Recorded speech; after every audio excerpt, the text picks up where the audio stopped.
Adam Watson. I'm Julian Walton. This is the Dark Slayer Mafia Power Hour. Today we're taking a look at Warlands Volume 1, Issue Number 1. I don't know why I wanted to look at this comic. Oh. I think it's because Pat Lee's titles like Dark Minds and Warlands were so big with like Wizard and all of that type of stuff back in the 90s. I just want to see why. Well, it has to be the art. Yeah. That's the only thing that makes sense. This is quite possibly the worst lettering I've ever seen in a professionally released title. Yeah. I've seen some bad shit that Marvel and DC have put out. Yeah. Image, Dark Horse. Seen bad lettering from all of them. This is almost unreadable. Who the fuck would put this color of a font against this color choices on this page and then turn the boxes to a 50% transparency? Yeah. Like, whoever did that is a fucking idiot. They thought they could with Photoshop, so they should. And they were wrong about that second part.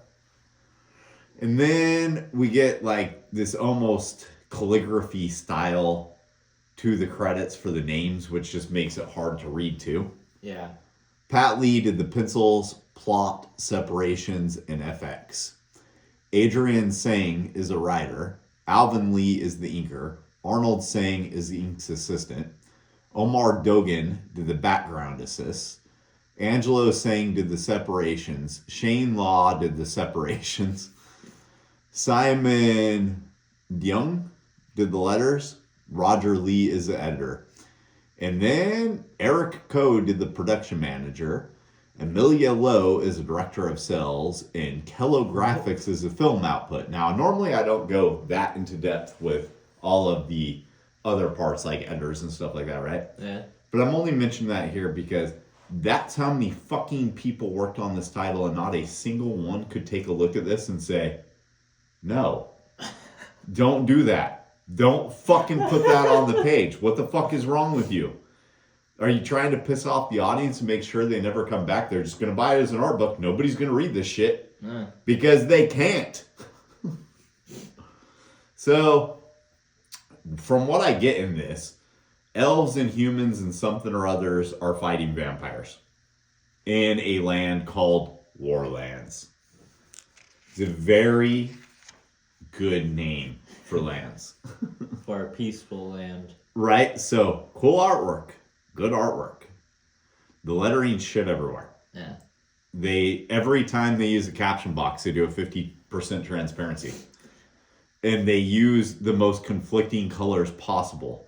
And then they use like different font choices in word balloons to add emphasis, but all it does is make it harder to read. Yeah. And this thing is fucking hard enough to understand as is. Yeah. The artwork is good. The storytelling sucks. So it starts off with, I don't know, a Kingsguard? Is that what this guy is? I'm guessing. And his men patrolling when all of a sudden they start getting taken out. And what do they get taken out by? We don't know. It doesn't tell us. It just assumes that we've already read Warlands with issue number 1. So they do some battle. For the most part, it's well drawn. Yeah. But it turns out what's attacking them is a dragon. Now, you know what would have been really cool here? We see the dragon here, right? Right. And we see it coming out of the water. It kind of looks like Bronx from Gargoyles right there. Yeah. But what would have been really cool is if they'd done the normal image thing and done a whole-on splash page. It was just to show the dragon. Yeah. Like, show how scary this dragon is. They dedicate such little space to it that it takes away from what you're supposed to get from it, which is like the enormity, you know? Because we have a well-drawn claw coming towards this girl, but the way she fell is interrupting you seeing it. Yeah. So, yeah, this thing needs better writing, better editing, better lettering. Yeah. and far less character introductions in the first issue. As we go from this elf girl and the Kingsguard to another guy. Who is this guy? I don't know either. But then all of a sudden, there's a magic guy and a seer kid. I only know that because it says it later on. But just look how shitty this lettering is. 50% transparencies everywhere. And then they cluttered the balloons by doing them too tight. This is really clearly like early Illustrator lettering. And they had not figured out enough to actually do it effectively yet. Yeah. So you probably recognize this guy though, right?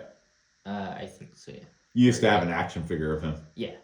Yeah, when you were, I don't know, like 3 or something like that, I had bought a comic collection that had like 4 cases of Warlands action figures. I had no idea what to do with them, so I just gave some of them to you and your sister. This guy you guys liked. Yeah. I never knew he was a vampire back when you were playing with him. The only reason I'm sure he's a vampire now is because of his teeth. Yeah. So apparently these are the vampires that this realm is sworn to fight.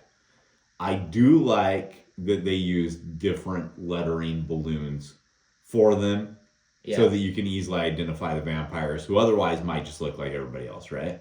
Right. What I don't like is that they did the stroke of the balloon in this stupid ass chromatic purple. Yeah. That looks like shit. Otherwise, it would have actually looked good. Yeah.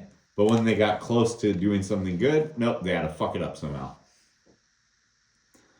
So the vampires are attacking, and I think they might be attacking these people. I'm not really sure. Everything's too clustered and tight. You don't get any establishing shots that actually tells you what's really going on. Yeah. And then like some beasts jump in, and I'm not sure if they're vampires or what. But these main 4 people, the like Dungeons & Dragons group of the comic, they're making a break for it. That's basically what this is, right? Right. Is that this is the D&D party somebody had. And Pat Lee made a comic based off of his D&D game, which, hey, a lot of people do that. Yeah. There are comics we distribute that start off as D&D games. I'm not talking shit about that, right? Right. But what I am saying is, just because you know these characters really well doesn't mean anybody else does. Yeah. And the wrong way to introduce them is just by introducing them every 2 to 3 pages, but giving them no character development that tells you anything. Yeah. Yeah. So then the old Kingsguard guy comes in, and he wants them to make a break for it while he fights them off. He's got some pretty cool battle damage. Yeah. But he's not going to be much of a match for the vampires, I'm assuming. I won't know because it doesn't show. And then we go to the Vampire King, who has just randomly taken over the throne room. Was that all he wanted, was just the throne room? I guess. But like the junior vampire general guy is talking shit to him when his girlfriend comes in and tells him that she's going to fuck him up if they don't shut the fuck up. And to prove that she's going to, she has a scorpion tail coming out of her back. What the hell is this supposed to be? I don't know. Luckily for them, though, they don't have to find out what this stupid little scorpion tail that doesn't make any sense is, because it gets called off by her boyfriend. Yeah. There's some sort of armor that he wants. What does that have to do with the book? I don't know. But apparently the book has a spell on it, I'm guessing, or something. Something. Because he tells one of the underlings to get the book, and when the guy hesitates, he slashes him open. And then the other underling does it. This is where... like, these are early digital effects. Yeah. So this is pretty well done, right? Yeah. I hate shit like this, though. Yeah. When you make it look too digital, I don't like the look of it personally. That being said, I've seen a hell of a lot worse from this time period. At least that one is done pretty competently. Yeah. The art is the least of my complaints in this. The storytelling of the art is a complaint. The character designs, the backgrounds, all that is not. Yeah. Yeah, so then we get to like the main D&D group where we're finding out that the elf likes to be called by her name, not be called elf. That makes sense to me. Huh? I got no issues with this bit of dialogue. Kind of tells you who she is and the way that the elves are respected by the others. Yeah. We need more of this type of shit in this issue. Yeah. Yeah. And then the four of them take off somewhere. I don't know where. Somewhere that you will die, according to the sign. But beyond besides that, I don't know. And I didn't learn enough about them to care if they die. Yeah. I'm assuming we find out some great backstory to this whole thing if we read this, but I'm going to be damned if I'm going to read it. Yeah. And then I do like the comics in this era have stuff like this. You don't really see stuff like this anymore, right? Yeah. But it's cool. Kevin Eastman photo. It's probably a rare photo of Kevin Eastman. Oh. You know who Kevin Eastman is, right? I think so. Co-creator of the Ninja Turtles. Oh. Yeah, so I like that they have this kind of stuff. This type of stuff that's never in trade paperbacks or omnis, you know? Yeah. But it is kind of cool to see. I actually like the look of whatever the hell this is. Yeah. Yeah, I don't know what it is. Like, this kid has decided to be a Rob Liefeld drawing when he grows up and have, like, a big-ass gun. I don't know. It looks kind of awesome.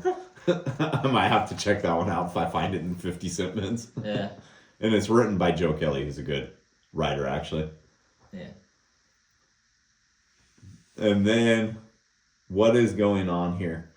These frogs seem to be Ninja Turtle guys. Yeah. The Spawn ad is kind of a nothing ad for Spawn. Ah. It doesn't even tell you what issue number it is. Oh. Oh, no, it does. Down here. 90 should be below the Spawn, though. It's a cool drawing of Spawn. Yeah. But isn't that kind of one of the complaints about that title, is that it's just a bunch of pinups? Yeah. Yeah. So, Warlands issue number 1. Does it make you want to check out issue number 2 or Dark Minds or hell, even the Pat Lee drawn Transformers issues? Probably not. Me neither. I think the only reason I'd pick it up is because of the drawings. Yeah, the artwork is impressive. It Yeah. has really cool artwork.